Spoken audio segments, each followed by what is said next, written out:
من شاب هندي فقير إلى شاب كيتخطفوا عليه كبار الشركات العالمية، ومن وسط الفقر والخصاص المالي إلى أغنى هندي في المجال التكنولوجي. شكون هذا الشخص وكيفاش دار ليها؟ كلشي غادي تعرفوه في هذا الفيديو، فحل معايا داك الراس ويلا بينا. ساندر بيشاي تزاد في 1972 في جنوب الهند. الأسرة هندية بسيطة بحالها بحال معظم الأسر الهندية، ونقدر نقول بحال الأسر المتوسطة في المغرب ولا أقل. بيشاي كان ذكي بزاف وقراي، بعد ما نجح في المرحلة الأولى ديال الدراسة ديالو انتقل للمعهد الهندي للتكنولوجيا اللي كيتعتبر من ارقى واجمل المعاهد في الهند. تخرج من المعهد سنه 1993 وجاته منحه انه يقرا في امريكان، وماشي اي جامعه في امريكان، يقرا في جامعه ستانفورد اللي خرجت اكبر رواد التكنولوجيا في العالم. كلشي كان غادي مزيان، تلبيه الطياره وفلوس السفر اللي خصو يخلصوا من جيبه، وكان خاصو 1000 اورو اللي هو الخلاص نتاع باه في عام. الوالدين رغم الظروف اللي كانوا يعانيوها قدروا يدبروا ديك 1000 يورو يعطيوها ليه. بشايف اي مقابله كيقولها باللي والديه كافحوا وتكرفسوا عليه بزاف. للاسف مش شحال من واحد هنا كتلقى والديه كينقصوا من عشاهم ومن دواهم باش يقرا، ويرجع هز ولو شهاده بسيطه، وكيرجع جايب معاه البليه ومفتخر بها، ومسوقش لدوك اللي كيقطعوا من لحمهم باش ما يخصوا والو. بشي ما كان شاكا، كان كيتقاتلوا عارف بحق كل درهم خداه من دارهم، وكان كيتعب ديال بصح في القرايه ويخدم في نفس الوقت، حتى خدا ماجستير في اداره الاعمال وبتفوق. وبهذا الذكاء والعلم اللي تحصل عليه فما غاديش تخليه امريكا يمشي غير هكاك، وجاتو عروض وظيفيه بزاف، وبدا الخدمه في عده قطاعات، واي وظيفه خدم فيها ما كانش كيدير غير داكشي اللي كيتطلب منه وصافي، شد الشهريه والسلام راه درت داكشي اللي مطلوب مني، بل كان كيجتهد بزاف وكيبغي يعطي كل ما عنده، خاصو يبدع ويقدم اضافه. انتقل لعده وظائف، وكاع هاد الوظائف اللي خدم فيها كان كيدير فوق داكشي اللي مطلوب منه، ولانه مجتهد والسمعه ديالو سابقه فكان عليه الطلب بزاف. وفي 2004 اللي هي السنه اللي غتغير حياته انتقل لشركه جوجل، وخدم مع فريق في تطوير شريط البحث للمتصفحات اللي كانوا ديك الوقت، ولانه كان كيفكر خارج الصندوق وكيبغي ديما يقدم اضافه. قال لهم علاش بدل ما نبقاو نطوروا لهم دوك المتصفحات نديروا متصفح خاص بنا. عرض الفكره على ملاك شركه جوجل وعجبتهم، وفي 2008 انطلق متصفح جوجل كروم، واللي هو اليوم اكثر متصفح استعمالا في العالم. هنا تبدا الشهره ديالو لانه هو اللي كان اساس العمل على هذا المتصفح.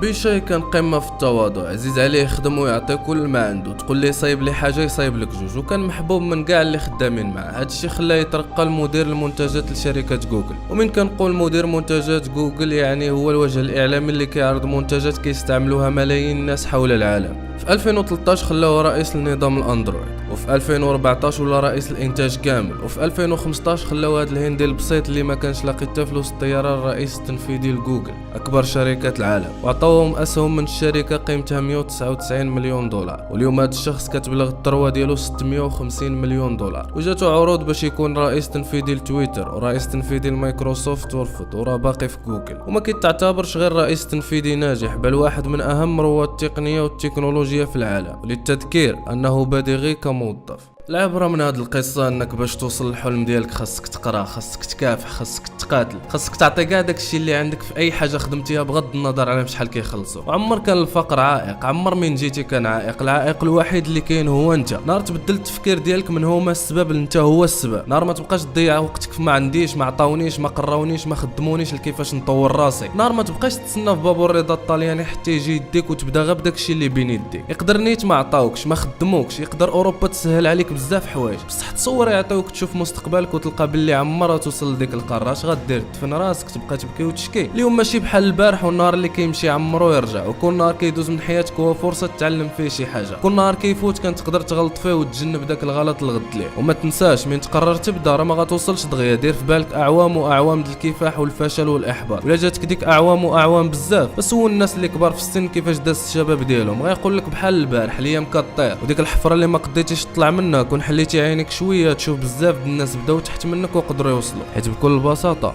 بدل ما يبكيو ويشكيو قرروا يطلعوا من ديك الحفره.